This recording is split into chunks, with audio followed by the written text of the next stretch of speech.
asalaamaaleykum mbokk yi ñuy seetaan ANACIM moo ñëwaat di leen indi seen xibaar météo li gën a fës ci ni leen indil bokk na ci seddaay boo xam ni dina desandi ci réew mi ci guddi gi jëm ba ci fajar ci daanaka li ëpp ci réew mi sax nag ànd ak asamaan soo xam ni dina bëri niir ci réew mi yëpp ci guddi tey ji waaye tamit ci bisub ëllëg bu ñu xoolee animation satellite bi dinañu gis ni bu guddi jotee asamaan si dina commencé di am niir ci li ëpp ci réew mi comme ni ngeen koy gisee waaye buñ demee ba ëllëg niir yi dinañ fi desandi rawatina nag boori penku réew mi jëm ba boori bët saalum foofu la niir yi nar a gën a takkoo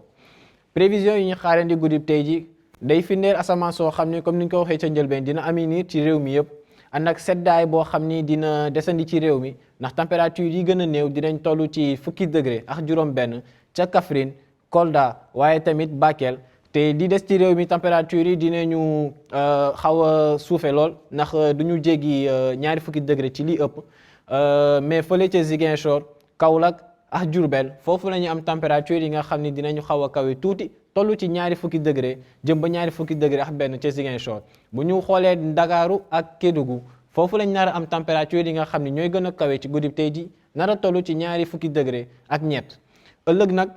niir yi dinañu desandi ci réew mi yëpp. waaye rawatina boori penku mu ci mel ni Bakel Tambacounda jëm ba boori Kédougou foofu la niir yi nar a gën a takkoo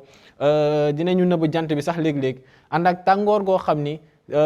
dinañ ko nemmeeku ci biir réew mi yëpp comme nuñ ko xoolee waaye gox yi nga xam ne ñooy jege géej gi tàngoor yi dina fa xaw a desandi xaw a wàññeeku tuuti sax nag ndax température yi dinañ toll ci fanweeri degré ak ñaar ca Saint-Louis Thiès ñëw ba Ziguinchor te ñu ngi am fanweeri degré ak ñett fële ca Mbour Kaffrine ak Matam ñoo nar a am température yi nga xam ne ñooy gën a kawe ci bisub ëllëg nar a toll ci ñaari fukki degré bu ñu xoolee Ndakaaru température bi gën a néew fa lañ koy amee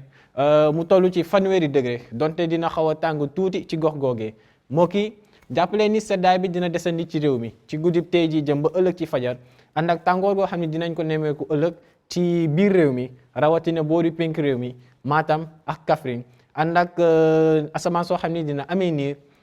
niir yu xaw a gën a takku sax ci boori Tambacounda Bakel jëm ba Kédougou mbokk yi looloo newoon seen xibaar météo ñu ngi leen di ñaan ngeen di wéy di topp xibaar yi dikkee ci ANACIM ci xarale yi di leen dig daje ëllëg di leen ñaanal jàmm wasalaam.